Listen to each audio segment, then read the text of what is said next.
All right. Staying in the recruiting theme, San Thush has asked about now that things are opening up and we may see a flood of commits come down for various schools, including Miami. Who are those hot targets to be tracking? Man, there's so many of them. There's so many. There's so many.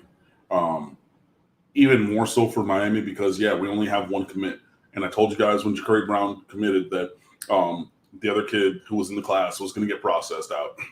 That's now happened. So you have a blue chip quarterback at the top, and you're trying to fill in the rest of the list. But, you got 3 or 4 wide receivers who were visiting on June the 11th. You got another couple guys who are visiting June 3rd through 6th. You got another couple guys who are visiting the week after that. And it's just going to be, there's a lot of work for Miami, obviously, to get kids committed in this class. So there's just a lot, man. There's just a lot. There's just a lot of guys. And, you can think about like a Wesley Besaint from Miami Central, who was the best linebacker on their roster last year. And that was a roster that had then 5-star linebacker Terence Lewis, who was a year in front of him, who was a senior last year. Wesley Besaint was the best linebacker on that squad. He's a guy that everybody's after. Shamar Stewart. You got Jacoby Spells from American Heritage, who was a wide receiver, turned defensive back. Shout out to Tracy Howard, who also made that transition in his high school career, was a record-setting wide receiver on the JV level, who, along with Malcolm Lewis, his good friend. So they were on opposite sides of the field on JV as freshmen, which was unfair. Oh, my God. But then, the coach went to Tracy and said, hey, I think that your better future is at defensive back, which was not a thing that he was necessarily listening to. But then he bought into that and he became a 5-star All-American defensive back. Not saying that Jacoby Spells is going to be a 5-star or anything like that, but we've already seen somebody who's done that same progression. And there's many other guys. I mean, that's what you hope for from Malik Curtis, who, again, I still think should play offense with his electric speed. And there's plenty of other guys who have made that transition from offense to defense as well. But Spells is one of those guys. Kamari Wilson from IMG did not have Miami in his top group, but maybe you keep swinging at him because you've had incredible success at safety. Now, I know Ephraim Bonda's not here anymore, but you have T-Rob defensive backs coach, and then DeMarcus Van Dyke as well. So you're going to keep plugging away there. You've got all kinds of cornerbacks, both local and national. You got tight ends from all over the country. You have offensive linemen that you're offering new guys every day and things like that. Pretty much anybody who's not Ja'Cory Brown, and you see these the offer board continuing to anybody who's not Ja'Cory Brown at quarterback, because I think that Ja'Cory Brown's going to be our guy. If that changes, then obviously we'll address it at the time, but I don't see that happening at this point. But any other person with an offer at this point is fair game until they say something else. So, there's 20-something spots left in this class. Like I said, we might hold 3 or 4 to see anybody who transfers or wants to hit the portal at the end of the year. So with one guy in, you might have 20 spots, 19, give or take, that you're working off of, depending on how things shake. And we'll really start to see some movement as, programs get out there, guys get visits and everything. It's going to really kind of pick up. So, there's lots and lots of guys. So, Ronan's here. Thank you so much, Ronan. We always appreciate that so much. Hit the like, support the vision. Keep up the great work, Mark and Cam. Go Canes. Go Canes. Appreciate that, Ronan. You know that. All right, I'm going to ask this question, a bit of a selfish question to a certain extent. I don't think anyone else really necessarily cares about this, but I'm just curious that if somebody was out there thinking, I want to keep up with recruiting like Cam does, is it as simple? I know it's not easy, but is it as simple as I'm going to watch, I'm going to check out all the 247 and Rivals sites, or what would be your approach? What is your approach to keeping up with as much as possible? I mean, it's not a bad start, just to read everything that you can, whether it's on our site or other sites and everything. But I mean, it's just, you just have to really, follow these kids on social media, see what they're talking about is one thing, and then, really just following all these different camps and 7-on-7s and anything that comes reported and everything. And I like the ones, especially if you have the native interview with the kids. One of the big tells, and I was talking with Bud Elliott, used to be at SB Nation, now is at 247 Sports, a good friend of mine. Talking with him about this years ago. The telling thing is not the clear recruiting site piece. Hey, I'm Cam Underwood from State of the U. I want to talk to you about how Miami's recruiting you, Mark. Because you're clearly already influencing the sphere of what the kid's going to say. Because you're saying, tell me about the Miami thing. How's your connection with Miami? I, care about Miami. I blog about Miami. So talk to me about Miami. And that's one thing.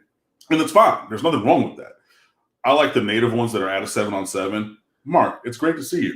You had a great day out there. What schools are recruiting you the most? Or what schools are you most interested in? Leave it open and see what that kid says. That will really tell. And then they might come back and they might talk to their handler. They might talk to their coach. They might look on their social. They might think about how they're playing the game, kind of the whole thing. And then they'll say, okay, well, they'll go back and tweet something out. Yeah, everybody's still in it. And da-da-da-da. But when I asked you in person and you said, man, it's Ohio State, Clemson, Georgia, USC.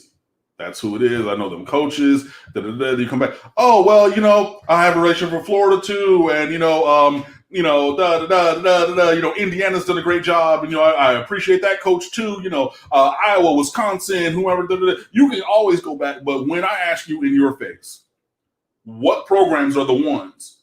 Though that's such a telling thing. It's such a small thing that I think people overlook, of having that open-ended question and really get that initial visceral response from the kids. So there's that. And then also, a lot of the thoughts that, that people have, myself included, are influenced on, the wisdom of age. I've seen how these things have gone for years and years and years and years. You know what I mean? Like, I've been blogging about recruiting now this is coming up on the 10th cycle, because Tracy Howard was 2012. So 11 going into 12. And so I've been blogging about this for a decade and following it for longer, which is kind of incredible when you think. But we've seen how things have gone. You know what I mean? We've seen, Terrace Marshall was committed to Kansas at one point. I saw that then. I said, man, I'm not. Or it was Terrace Marshall, or it was the other kid, Jamar Chase. Yeah. I said, he's not going there. Oh, you hating, and da-da-da. We got this new coach, and da-da-da. You got the new coach recruiting bump, and you always have da-da-da. This 4-star, 5-star wide receiver from Louisiana is not going to go to Kansas. It's just not going to happen. And then you see some of those machinations and things. So, it's also, influenced by not just this kid, but other things, and we've seen all these kind of things. But, you just kind of have to be out there, and there's not a podcast that I wouldn't listen to. There's not a piece of content on the internet that I would pay short shrift. Now, there might be people who you don't trust. There might be sites that you think are not reputable. But I think that, I'm using your scientific method and everything.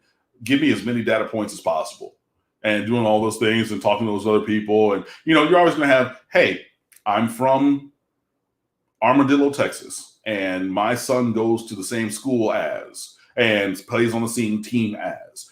I love those things as well. There's a couple kids on the roster who are, not from Armadillo, Texas, but who I've spoken with, adults who are way older than the players, who are in that same kind of connected thing. Look, little Johnny had Devontae Brown over to the house, and we're all sitting there at dinner before they would go play video games, and we talked about da-da-da-da. I know I'm little Johnny's dad, and little Johnny's going to go pro in something other than sports. But I'm telling you, I spoke to Devontae Brown personally, and so these things happen. So, just honestly, I would say find some people that you trust, and follow all of it, and, take everything with a grain of salt. But, the more things that you see, then it kind of shifts the riff to the side, if that makes sense. So follow all those people who are around. You got big names in the industry. You're going to have guys who are connected for every team as well. So this is not exclusive to Miami by any means. Andrew Ivins, who's one of the big guys at 24/7 as a Southeastern regional recruiting analyst. He started, he graduated from FAU. He started writing about FAU and covering preps and recruiting there. Then he went to a rival site for Notre Dame. Then he came down to the 247 site for Miami, and now he's the the Southeast regional guy for 247. So was his information always about Miami? No, but that's a guy who, as you've tracked him through, you can see, okay, this is what he does, this is how he does it. Most of the things he puts out there, you would think, are going to be reasonable and sourced, and everything to be true or have at least a logical foundation, things like that. So, I mean, and that's just one individual. So no matter if it's a Miami person or anybody, find all those guys, local and national, around your team.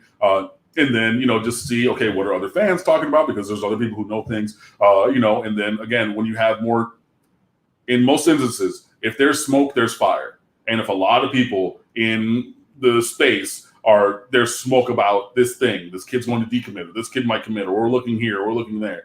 If it's one person, okay, that's just a data point, and we'll see. If it's 20 people, okay, now you know what I mean? So, I mean, there's some of that, but short story long, just consume everything, and then you're able to kind of look at what you believe and look at what you don't and put together a comprehensive picture of your team, insert team here's recruiting efforts.